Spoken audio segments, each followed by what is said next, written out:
नमस्कार। आज का हमारा पाठ है मानवीय करुणा की दिव्य चमक। लेखक सर्वेश्वर दयाल सक्सेना। यह एक संस्मरण है। संस्मरण का अर्थ है जो स्मृतियों से बनता है और स्मृतियों की विश्वसनीयता उसे महत्वपूर्ण बनाती है। मानवीय करुणा की दिव्य चमक पाठ में हिंदी के प्रसिद्ध विद्वान एवं महापुरुष फादर कामिल बुल्के का वर्णन है। फादर कामिल बुल्के के लिए यह विशेषण उनकी करुणा भरे हृदय की विशालता को दर्शाता है। लेखक ने लिखा है कि उनको देखना करुणा में निर्मल जल में स्नान करने जैसा था। वास्तव में इस साधु में अत्यधिक ममता, अपनत्व, अपने हर प्रियजन के लिए उमड़ता रहता था। वे स्वयं कष्ट सहकर भी दूसरों के दुखों को दूर करते रहते थे। प्रतिकूल एवं विषम परिस्थितियों में भी दिल से जुड़े लोगों का साथ कभी नहीं छोड़ते थे। लेखक की पत्नी और पुत्र की मृत्यु पर फादर के मुख से सांत्वना के जादू भरे शब्द इस बात के प्रमाण हैं। उनके अंदर मानवीय करुणा की अपार भावनाओं के मौजूद रहने के कारण ही उनके लिए मानवीय करुणा की दिव्य चमक विशेषण का प्रयोग किया गया है। फादर कामिल बुल्के भारतीय संस्कृति के एक अभिन्न अंग थे। वे बेल्जियम से आए थे, पर भारतीयों के लिए उन्हें बहुत प्रेम था। वे भारत को अपना देश मानते थे। उन्हें हिंदी भाषा से बहुत प्रेम था। उन्होंने हिंदी को राष्ट्रभाषा बनाने के लिए अनेक प्रयत्न किए। उन्होंने ब्लू बर्ड और बाइबल को हिंदी में लिखा। वे हिंदी भाषा व साहित्य से संबंधित संस्थाओं से जुड़े हुए थे। वे लेखकों को स्पष्ट राय देते थे। वे रांची के सेंट जेवियर्स कॉलेज में हिंदी तथा संस्कृत विभाग के विभागाध्यक्ष थे। उन्होंने अंग्रेजी हिंदी कोश तैयार किया। वे लोगों के सुख दुख में शामिल होते थे। उनके मन में सबके लिए करुणा थी और वे सबके प्रति सहानुभूति व्यक्त करते थे। उनकी आंखों में एक दिव्य चमक थी जिसमें असीम वात्सल्य था। वात्सल्य का अर्थ है प्रेम। लोग उन्हें बहुत प्यार करते थे और उनकी मृत्यु पर असंख्य लोगों ने दुख प्रकट किया। प्रस्तुत पाठ में लेखक ने फादर कामिल बुल्के के जीवन का चित्रांकन किया है। फादर बुल्के का जन्म बेल्जियम के रेमचेम्पल में हुआ था। वे इंजीनियरिंग की पढ़ाई छोड़ने के बाद पादरी बनने की विधिवत शिक्षा ली। भारतीय संस्कृति के प्रभाव में आकर भारत आ गए। बुल्के के पिता व्यवसायी थे। एक भाई पादरी था तथा एक परिवार के साथ रहकर काम करने वाला था। एक बहन भी थी जिसने बहुत दिन बाद शादी की। माँ की उन्हें बहुत याद आती थी। उनकी चिट्ठियाँ अक्सर उनके पास रहती थी। उन पत्रों को वो अपने मित्र रघुवंश को हमेशा दिखाया करते थे।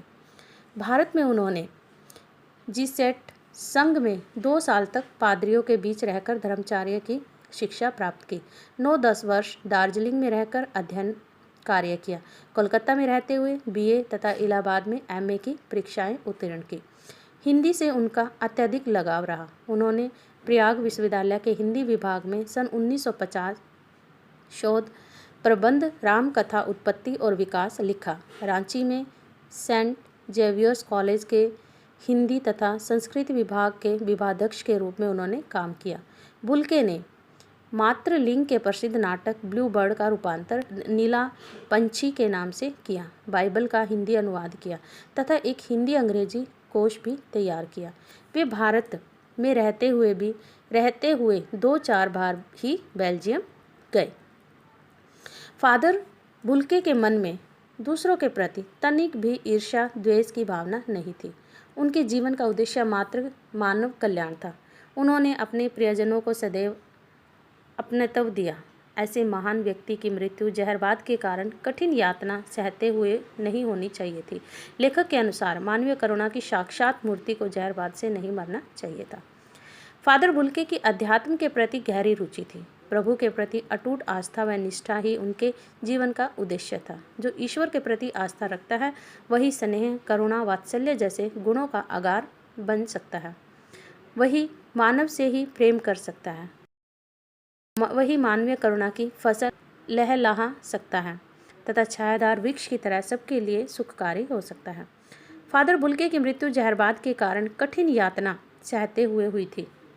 जिस व्यक्ति ने सदैव अपने व्यवहार से दूसरों के जीवन में प्रेम का रंग भरा, उसे उम्र की आखिरी दहरी अर्थात जीवन के अंतिम पड़ाव पर निर्मम यातना को झेलना पड़ा। यातना मतलब कष्ट। फादर बुल्के में संन्यास लेने की भावना थी। उन्होंने इस कार्य के लिए संकल्प भी किया, लेकिन अपने इस संकल्प को वह नहीं निभा पाए।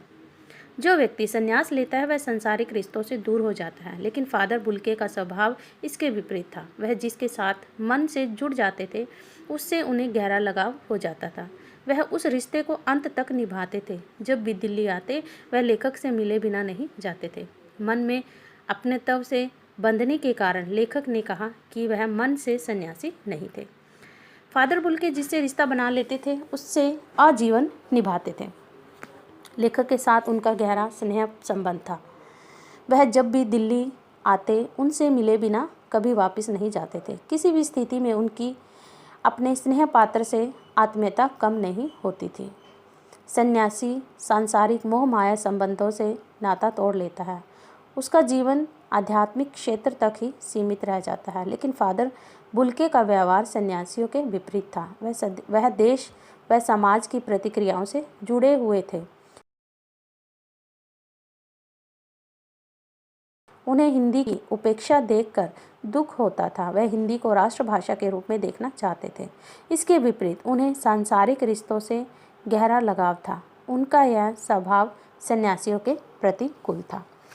जब फादर बुल्के की मृत्यु हो जाती है उस वक्त लेखक कहते हैं कि मैं नहीं जानता था इस सन्यासी ने कभी सोचा था या नहीं कि उसकी मृत्यु पर कोई रोएगा, लेकिन उस क्षण रोने वालों की कमी नहीं थी। नम आंखों को गिनना स्याही फैलाना है। मतलब उस वक्त